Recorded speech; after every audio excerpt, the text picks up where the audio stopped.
We're now going to explore criminological theories that I think I'm going to call like the mid theories because most of these are macro level theories, but both Durkheim and social disorganization definitely are macro, looking at society, where Merton's theory is kind of macro, but also micro, kind of a combination of both, because he not only looks at society, but then how the individual reacts.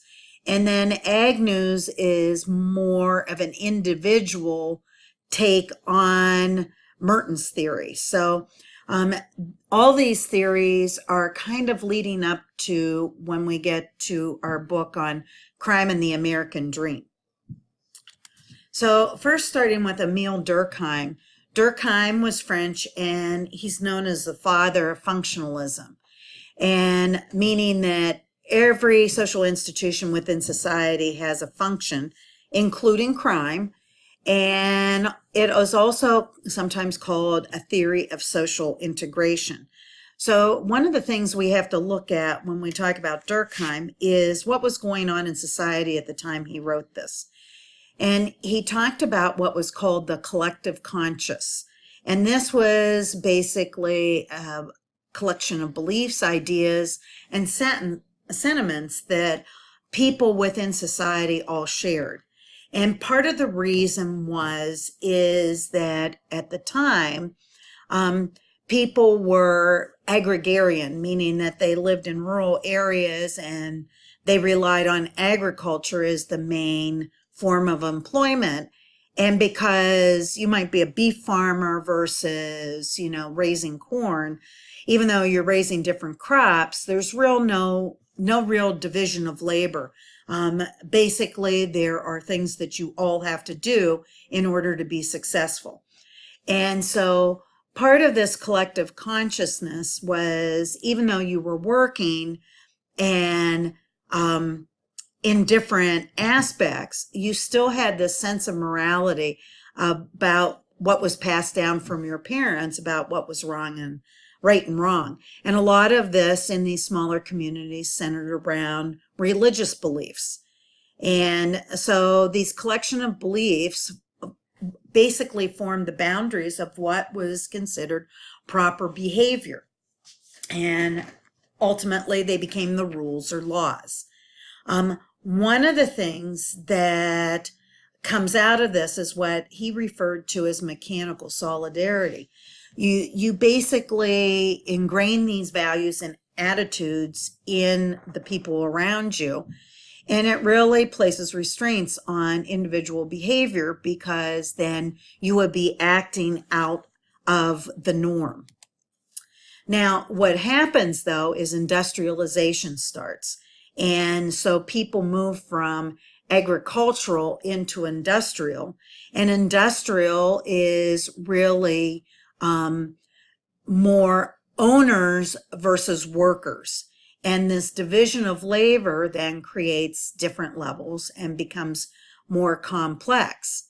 And in the agricultural, the family and the church had the most influence. But when we get to industrialization, one of the things that now is added is compulsory schooling to a certain age. And so now you have competing different interest groups on values and attitudes. So we can even look at this today. So in our society, we have different divisions of labor based on what field you go into and the amount of industrialization within that field. We also have within that competing levels of influence, which you have your family, then you have the school, and you might want to send your child to, today we have such a variety. We have public schools. We have charter schools that are public. We have charter schools that are corporate owned that have taken over public. And then we have private schools that might specify a particular value system. So if you have religious schools, they might be pushing certain values compared to, like, I always think of like fame, where it might be a specific art related school that is promoting different values. So ultimately, under industrialization, you have all these competing ideas about what people should do, and ultimately, it's weakened the collective conscience of the society. So you look at the United States today, which really is a melting pot of competition of not only levels of influence, but levels of industry. And no wonder that we really can't come up with values that we all follow. So many of us would say that honesty is a value.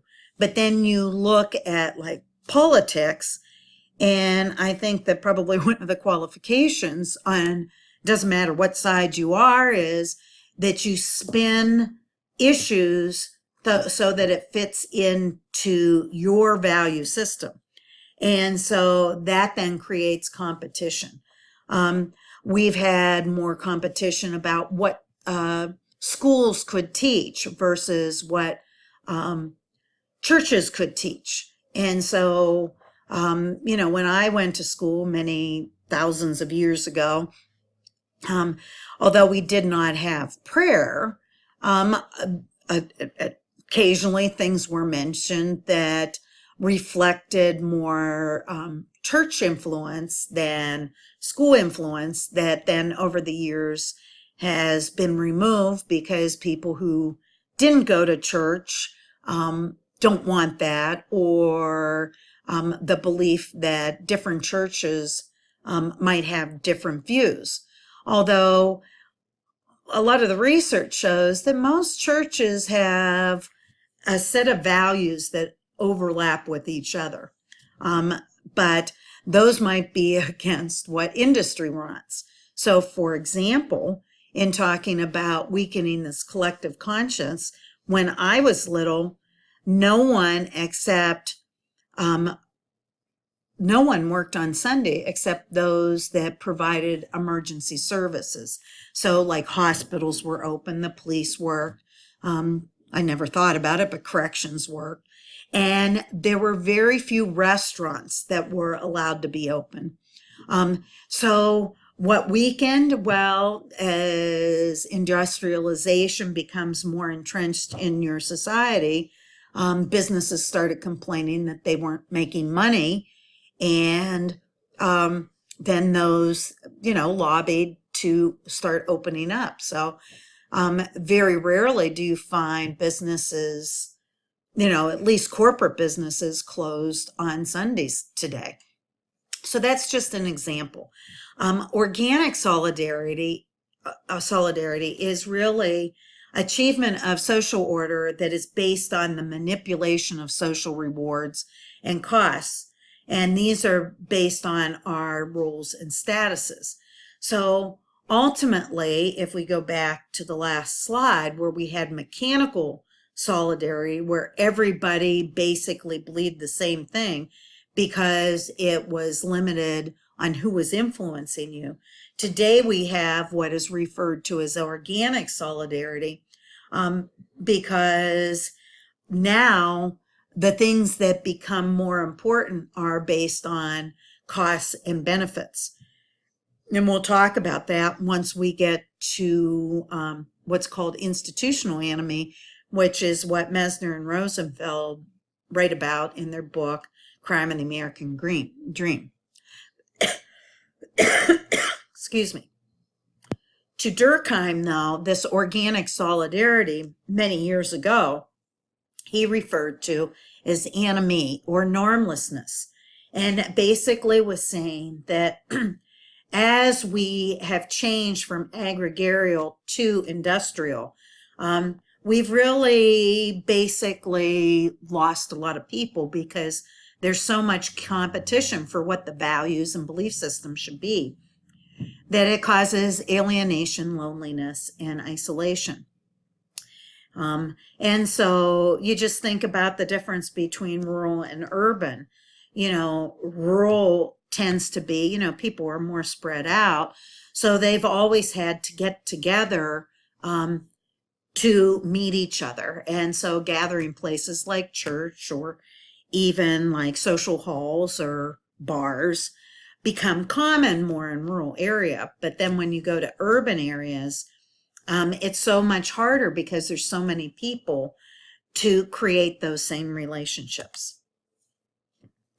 So that was Durkheim, and so he's French, and he kind of influences American theorists. And one school that really is important is the University of Chicago, because they were the first ones to establish a sociology department, which is the study of society. And Albion Small was the first person to start it in 1892. And this department was very eclectic. When you get to differential association, you'll find out that Sutherland kind of represented one branch of this sociology department, which focused on symbolic interactionism. Another part was social ecology, basically where you observed what was out there and then how it affects other things. So Park and Burgess really looked at the city of Chicago, which was kind of stopped because of Lake Michigan. So their concentric circles weren't complete, but they looked at how the city itself, as it went from center city out, how it changed, much based on plant and animal ecology. And so they saw that there was rapid growth due to immigration. Chicago was a port city.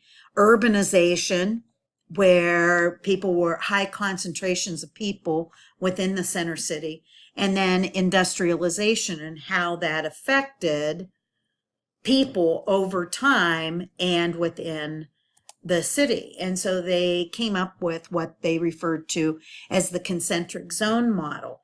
And SBD is for center business zone. So that was in the middle. And then they had what was called the zone of transition, where people were moving in and out. This was where people that were new came.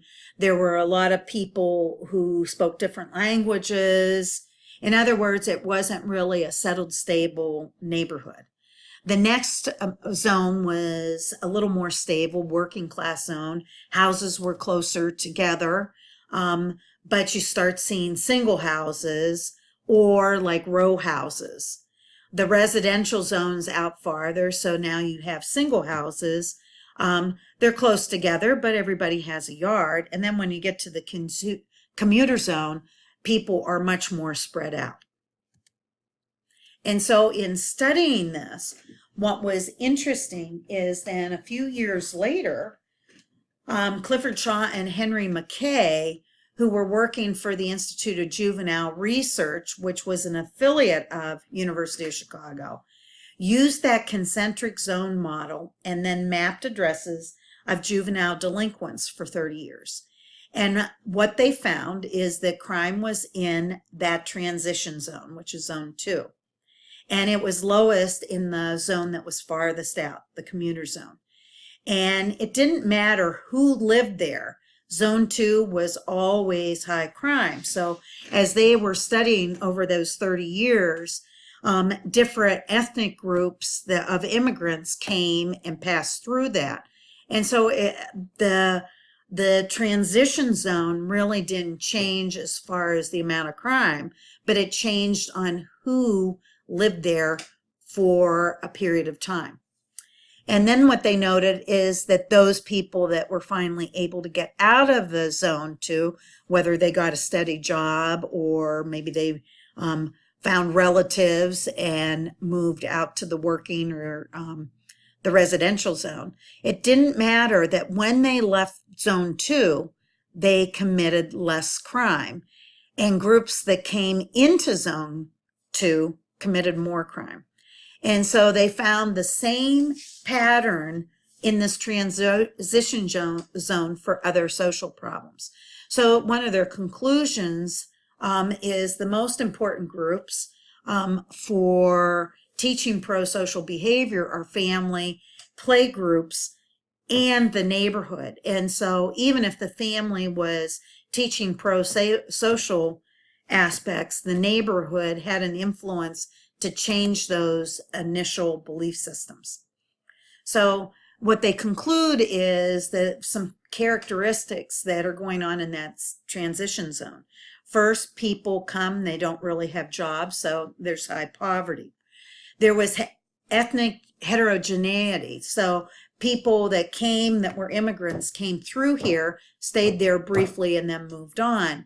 But think about it. If, you have somebody coming from Italy and you have someone coming from Poland and they're next door neighbors, they speak different languages. So they can't bond and discuss things and form bonds within their own community.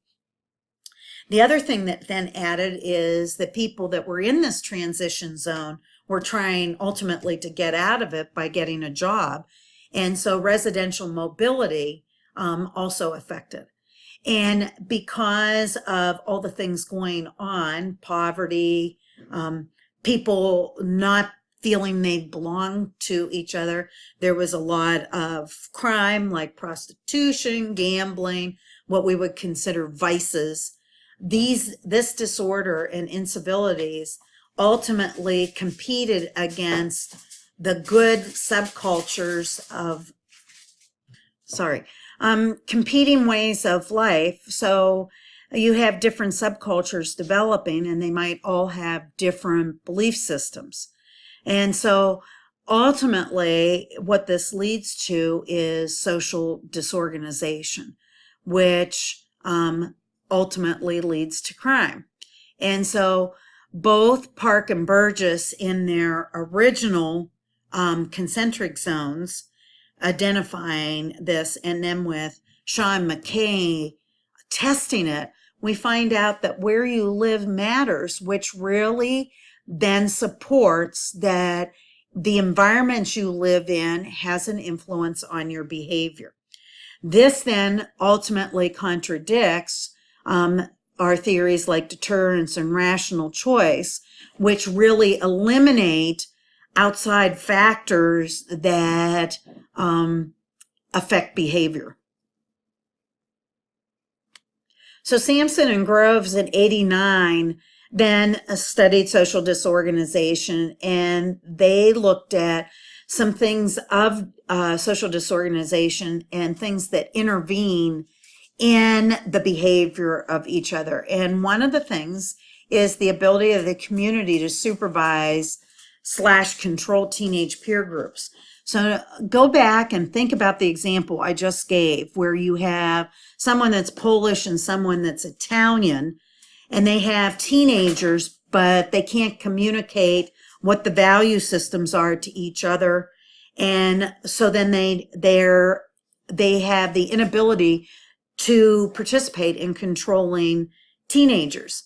This also goes back to an article we read at the beginning that looked at neighborhoods and how values become displaced because people ultimately don't talk to each other. And then they make assumptions about how other people feel. This then goes to the second thing, is local friendship networks. Having people close, that collective consciousness, is very important in establishing the values of your community. And if you don't have those local friendship networks, then again, you don't have a group working for the same goal. And then third, local participation in formal and voluntary organizations. All these things then add into that. When you don't participate within your community, whether it be, neighborhood watch or church organizations, you really don't have what you probably have heard the term, a stake in conformity. Basically, you're in that neighborhood because that's the only place that you can go. And you might not choose to want to be in that neighborhood, but that may be the only place you can afford. So here's kind of a little chart of how they see social disorganization working. So some of the characteristics that you would see is low economic status. The neighborhood would have ethnic heterogeneity. A lot of people would be leaving, which might cause family disruption, or there might be family disruption because one family member is working somewhere else, or it could be family disruption because the family unit isn't intact. And then there's a lot of urbanization. And this leads to sparse local friendship networks, unsupervised teens, and then low organizational participation, so low stake in conformity. And these things then all together then really make it a ripe environment for crime and delinquency. So the results of neighborhood disorganization, you can't realize common values.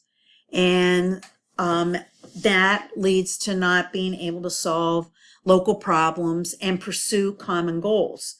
And parents then are less able to socialize and control youth, because think about it, if I'm a single mom and I have to go to work and I live in a disorganized neighborhood, there might not be role models for my son to learn about, or neighbors that I can rely on to watch my child when he comes home from school until I get home from work. In other words, there's a breakdown within the community, not only of common values, but then a breakdown in surveillance. Now, Robert Merton is really coming off of, again, Durkheim, but then he is applying it to America.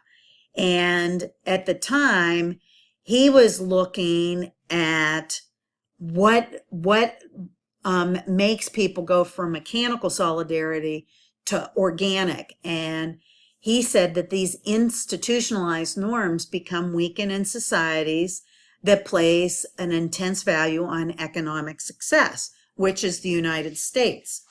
And so Merton applies this, and he describes the American dream as one of our goals, where people want to own cars, own a house, have kids, have a white picket fence around them. And so he assumes that everybody has this universal belief to try and reach the American dream, or really, AKA economic success, but the means to get there aren't distributed equally. And so he then comes up with 5 adaptations when you have the goals, but you don't have the same means. So conformity is where most people fall. We believe in the American dream, but we might not have the means to actually achieve it. So today, most people, live paycheck to paycheck, wish they had more money so that maybe they could buy something or pay off their house or retire, as in my case. So they conform even though they don't have the means to reach those cultural goals. Innovation was more applied to criminals, that they also believed in the goals, but because they didn't have those institutionalized means, they found other ways to adapt through crime. So I don't have anything to support myself. I live in a low-class neighborhood, so I can make money selling drugs, or I can make money selling guns or illegal weapons.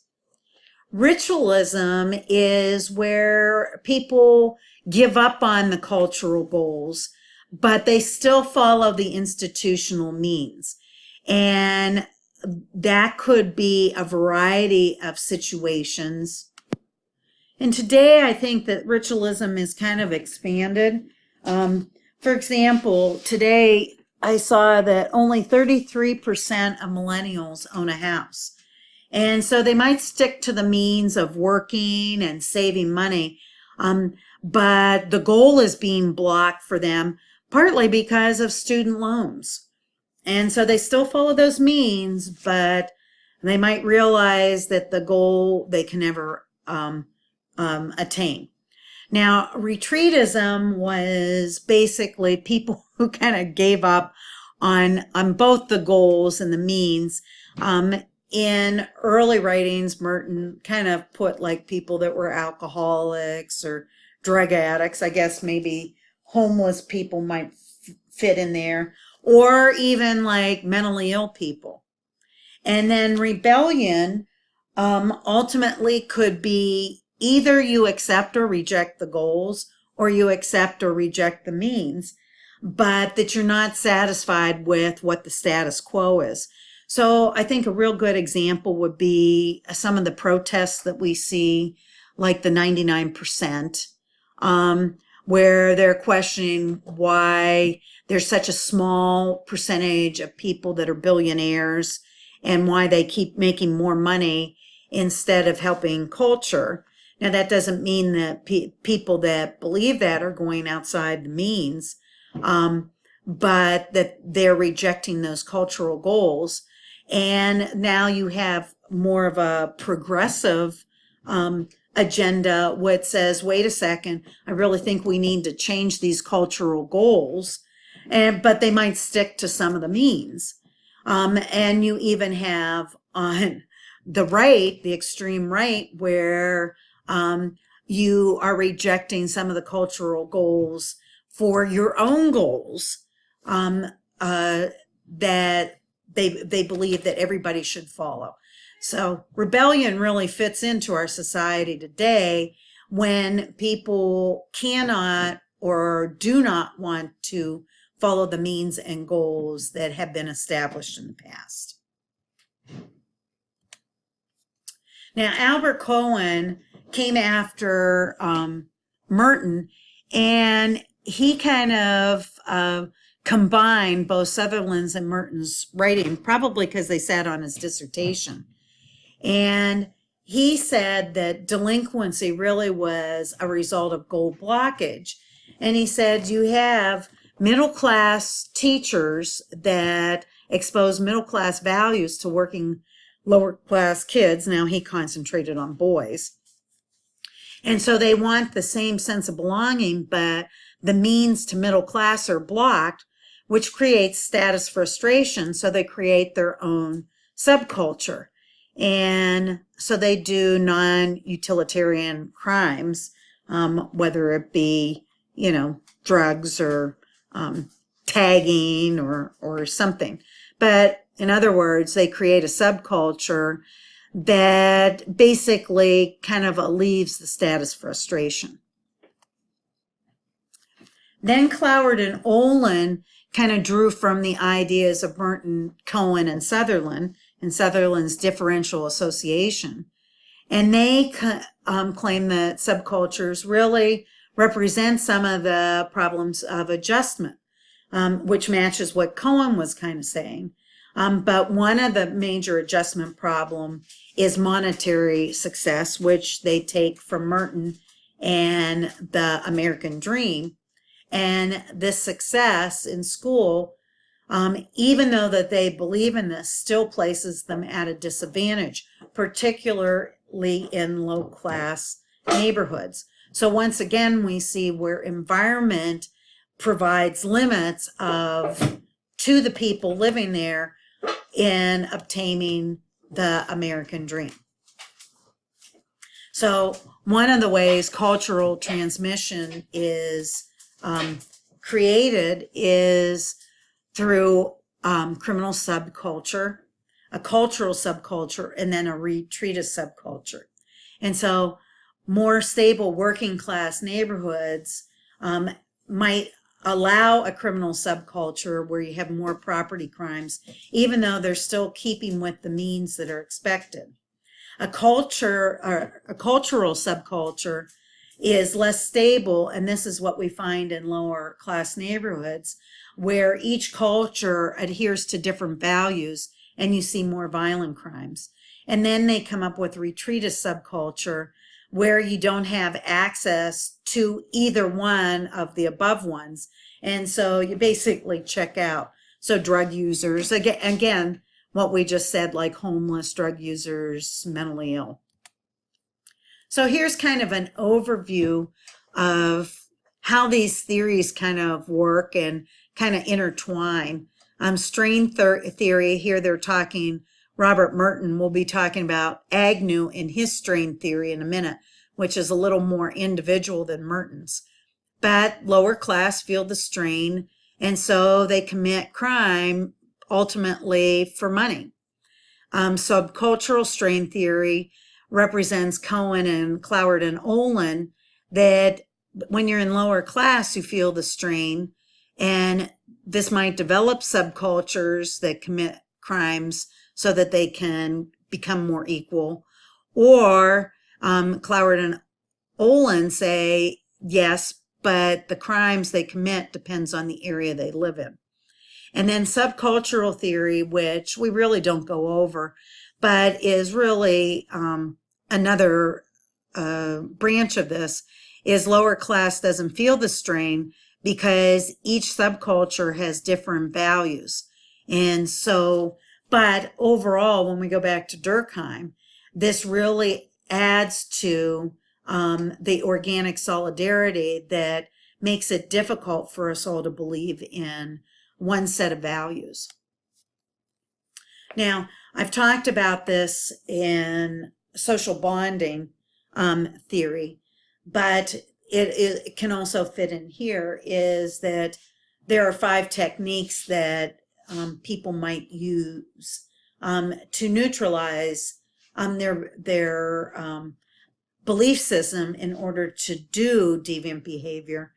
And we have denial of responsibility, denial of injury, denial of victim, condemning the condemners, and appealing to higher authorities. So each one of these then basically alleviates any guilt or hesitation because you reframe it so that it fits into your agenda. And there's a table that you can look at that ultimately gives some examples of how one would think in each of those categories. And finally, in the section, we have Robert Agnew, who really creates general strain theory, bringing it down more to an individualistic rather than a macro level. And he's looking at individuals, and the strain is called from is coming from failure to achieve valued goals, then removal of valued stimuli, and then you can't escape your noxious stimuli. And so strain ultimately gives one negative affective states, which is anger, fear, frustration, depression. And in lieu of having coping mechanisms, these types of feelings then lead to basically, well, I give up kind of attitude. And so restraints don't really work, and deviancy becomes an alternative mode. And these coping strategies come from 3 areas: cognitive, behavioral, and emotional. Cognitive is you minimize the significance of strain. I think a lot of people do this. Yeah, you don't make enough money to pay your bills, but you deny or ignore that you're not getting ahead, and you just plod taking care of daily things that you need to do. In other words, you concentrate on the positive effects of what's going on. Hey, I got a job, and I like my job, rather than the goal of the American dream. And you might accept the negatives. Listen, I'm not getting paid that much, but I don't have a degree yet, so that might be the reason why. So you're not, you know that the negatives are there, but you basically accept them. Behavioral is where you take action to avoid a negative situation. So for example, if you have a high crime area and you don't have very much money, you might stay inside so that you're not seen on the outside. Or if you get the opportunity where rent might be, like there might be another location you can go to, you move, even though the situation isn't that far above what you're dealing with. And then finally, emotional is the ability to remove negative feelings by concentrating on other things. Okay, so I don't make enough at my job that I can pursue the goals I want, but I'm going to take a yoga class and this makes me feel better. In other words, you substitute in. So these are some coping strategies that most people use, but when we see deviancy, we don't see them using those. And so that's kind of social disorganization, anomie, and strain theories in a nutshell.